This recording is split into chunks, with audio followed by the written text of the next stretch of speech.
Hare Krishna. 3.8 Niyatam kuru karmatvam karmajjayo ya karmanaha sharira yatra pichate na prasiddhyeta karmanaha. Perform your prescribed duty, for doing so is better than not working. One cannot even maintain one's physical body without work. Purport. There are many pseudo meditators who misrepresent themselves as belonging to a high parentage and great professional men who falsely pose that they have sacrificed everything for the sake of advancement in spiritual life. Lord Krishna did not want Arjuna to become a pretender. Rather, the Lord desired that Arjuna perform his prescribed duties as set forth for Kshatriyas. Arjuna was a householder and a military general, and therefore it was better for him to remain as such and perform his religious duties as prescribed for the householder Kshatriya. Such activities gradually cleanse the heart of a mundane man and free him from all material contamination. So-called renunciation for the purpose of maintenance is never approved by the Lord, nor by any religious scripture. After all, one has to maintain one's body and soul together by some work. Work should not be given up capriciously without purification of material propensities. Anyone who is in the material world is certainly possessed of the impure propensity for lording it over material nature, or in other words, for sense gratification. Such polluted propensities have to be cleared. Without doing so, through prescribed duties, one should never attempt to become a so-called transcendentalist, renouncing work and living at the cost of others. Okay, capricious. Capricious means giving up, fickle, changeable, unpredictable. Okay. Okay, so what is Krishna saying here? So basically perform your prescribed duty. One has to work. One has to work, right? So it's not like somebody can remain without work. But work can be done for ourselves or work can be done for Krishna. So, but work has to be done. That is number one. Number two, of course, I mean, pseudo meditators, professional men making a show of these things. Okay, that's not required for us. So Lord Krishna did not want Arjuna to become a pretender. Why is Krishna saying he did not want Arjuna to become pretender? Because he had shown, he had fallen into illusion, right? So he got into, this whole family consciousness and why should I kill, compassion and all that. So he was obviously in illusion. So for somebody who's in illusion, that means intuition means impurity. Okay. So if somebody he has these impurities, then what are the means for purification? Means for purification is that one perform his prescribed duties, not that he gives up prescribed duties. Sometimes what we tend to do is we tend to give up prescribed duties in the name of Krishna consciousness. So we have to be clear whether we are like, that is why Prabhupada is saying here, the work should not be given out capriciously. Capriciously means like fickle minded, like, so okay, I'm going to give up my work. Okay, done. Not like that. Right. So first purification of materialistic propensities has to happen. So Prabhupada is saying work should not be given up purification of material propensities. Materialistic propensities means or whatever, right? Our view of this world, our desires, etc., etc., right? So how much we are materially attached. Those things without purifying them. If we have all these desires in our heart, etc., and then we give up our work, then just like Prabhupada is saying, we want to just live at the cost of others. We should not become so-called transcendentalists. Pretender transcendentalist. So we don't give up our work just like that, with a fickle mind. But the other extreme is also important, right? Like people don't give up work at all. That is also important because, I mean, unless we are following what Sri Rupa Goswami has advised, 50% of income for Krishna's service, then money might still be getting used for promoting material propensities, etc. Right? Um, so for those who have material propensities, prescribed duties have to be continued. Many times devotees keep wondering, oh, why am I in this situation? If at all this situation was not there, I would have done bhakti very nicely. But that is Krishna's mercy upon us, because to purify our material propensities, he has actually put us in this situation, because this is required for our purification. Like, oh, it's so difficult to take care of children. If at all I didn't have to do it, I could have done bhakti so well. But the reason we are in that situation is because that is the means for our purification. So we should understand that, of course, all this caveat is, are we surrendered? If we are sincere and we have surrendered to Krishna, saying that, Krishna, I don't have any other desire, I just want pure devotional service, then whatever happens in our life, which is everything is in the control of Krishna, is for our purification.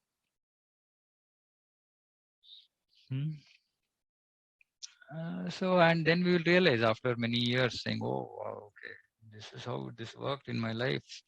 This is how I was able to become pure. I thought that situation was so difficult, but looks like that is the best thing that has happened to me.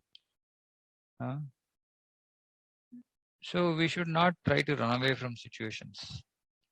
We should be in the situation and try to deal with it the way we are expected to do.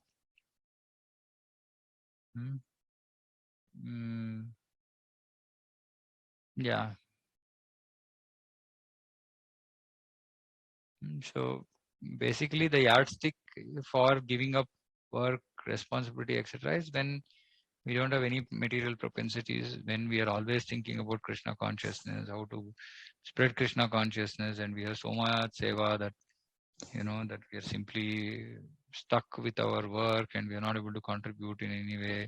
All of these things have to kind of come together for us to be able to say that, and of course, and this giving up work business has to be approved by Guru, right? It's not some whimsical, like this capricious, like one fine day I just get up in the morning and say, okay, I'm going to design my work. Not like that.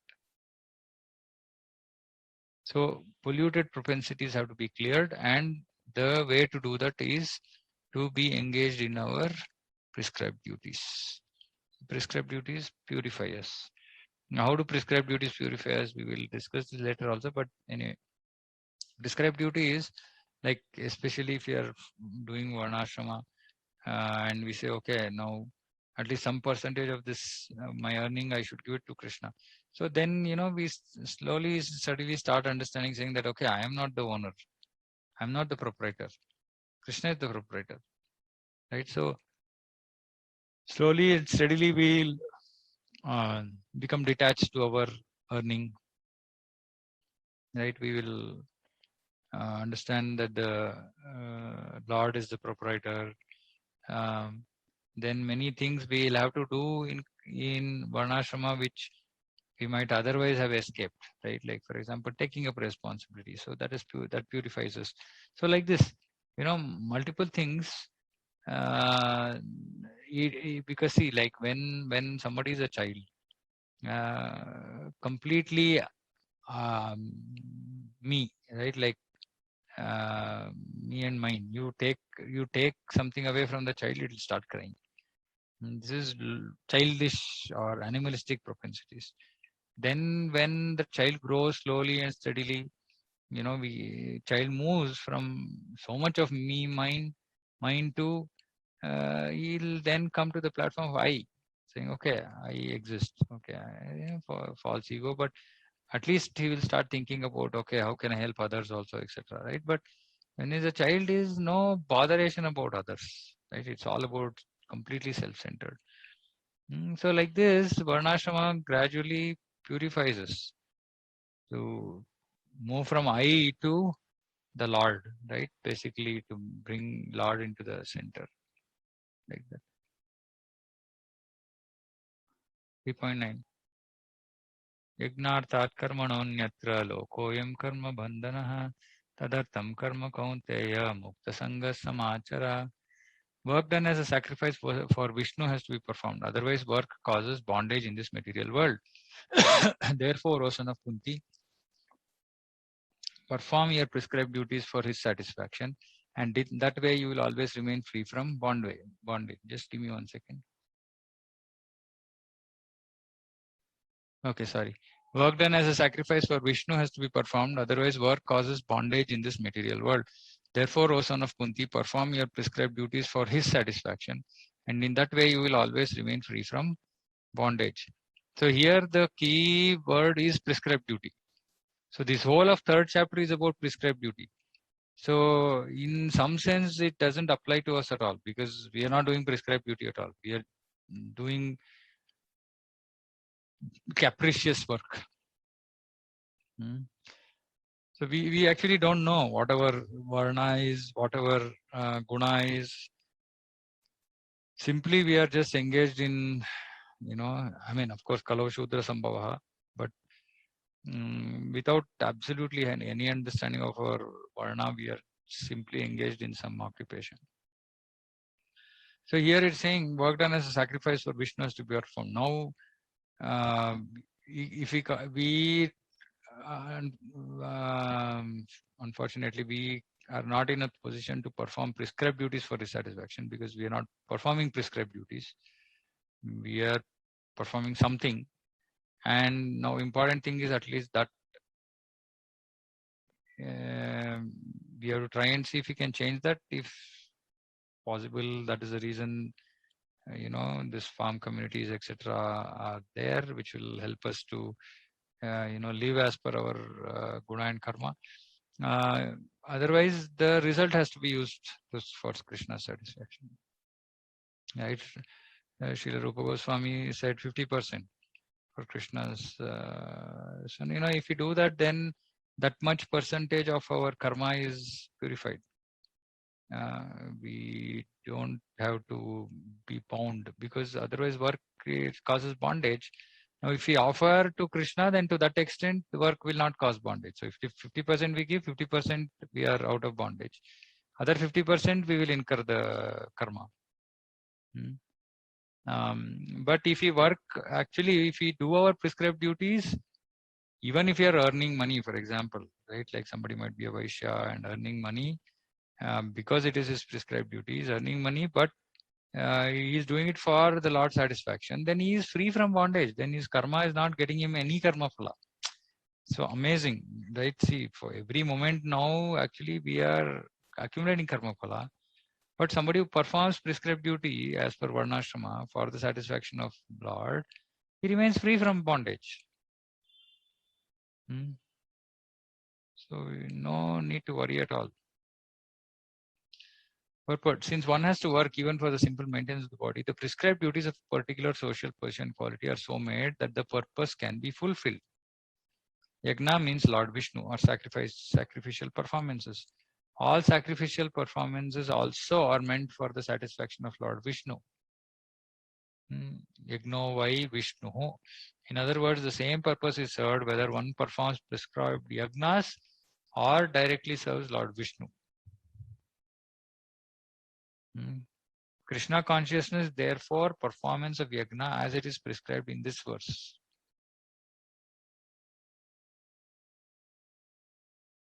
The Varnashrama institution also aims at satisfying Lord Vishnu. Varnashrama charavata purushena parapuman Vishnu raradhyate. So Prabhupada is saying here that work, karma yoga, work has to be done for satisfaction of Lord. So then it is yagna. If it is done for the satisfaction of the Lord, then it is yagna. So that is why Prabhupada is saying Krishna consciousness, therefore performance of yagna. Therefore, one has to work for the satisfaction of Vishnu. Any other work done in this material world will be a cause of bondage. For both good and evil work have their reactions, and any reaction binds the performer. Therefore, one has to work in Krishna consciousness to satisfy Krishna or Vishnu. And while performing such activities, one is in a liberated stage. This is the great art of doing work. Very nice. See, if we perform like that, then we are in liberated stage. And in the beginning, this purpose requires very expert guidance. So this is the key thing. One should therefore act very diligently under the expert guidance of a devotee of Lord Krishna or under the direct instruction of Lord Krishna himself, under whom Arjuna had the opportunity to work. Nothing should be performed for sense gratification, but everything should be done for the satisfaction of Krishna. This practice will not only save one from the reaction of work, but will also gradually elevate one to transcendental loving service of the Lord, which alone can raise one to the kingdom of God. So basically point is, if you're engaged in Karma Yoga, then we'll also gradually elevate ourselves to Prema Bhakti, because from Karma Yoga, we will progress further. We'll come to Kevala Bhakti. And when we do Kevala Bhakti, then we will develop Krishna Prema. But we cannot from Karma Yoga. Of course, if Karma Yoga is perfectly performed, then that should take us to a platform of loving devotional service. But it's difficult, especially in these days, right, following that 50% rule, and so many challenges are there. So gradually our target in our life has to be that we should move from Grihastha to Vanaprastha. Because if you can move from Grihastha to Vanaprastha, then we have opportunity to do Shuddha Bhakti, and then we can achieve Krishna Prema. But if we are stuck with work only, even when doing work, we should give 50% of results to Krishna. But if we remain stuck with work, even when we are like 55, 60, Vanaprastha age, then there is no hope. Because that means that after all these years of sadhana, our propensity to work has not gone. We still want to work, but not for Krishna, which is very somewhat sad situation. It's not the norm. By that time, we should have given, all our desire to work, etc., should have vanished. We should be desiring only to serve Krishna 24 hours directly, not indirect service. So one should therefore act very diligently under the expert guidance of a devotee. So which is why we need to have Shiksha Guru, we need to have Diksha Guru, we should be able to consult, take his instructions, follow it in our life. That is very important. And even if there is somebody else who can guide us also when we are working, what is the consciousness, how do I change consciousness? That is why it is a great art of doing work, because it's very easy to get bound by by work. Like I said, because we are not doing prescribed duty, number one. Instead of working for the satisfaction of Vishnu, we end up working for our satisfaction. All this is very dangerous. It'll take us away from bhakti. So we should have guidance of somebody who can help us steer our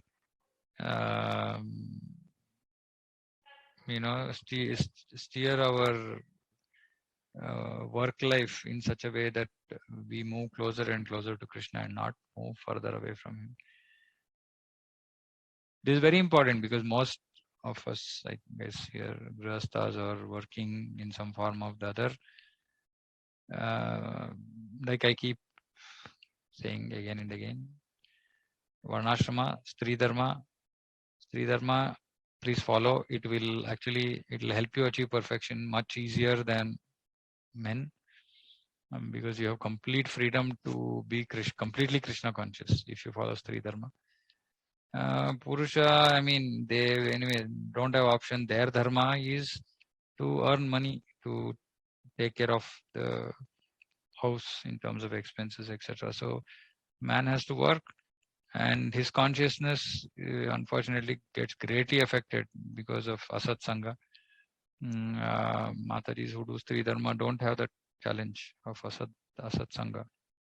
I mean, at least option is there to remain free from asat sangha. Men, unfortunately, they have to engage, deal with other people outside, etc., etc. So at least the results of work has to be offered. Otherwise, very difficult to achieve purification.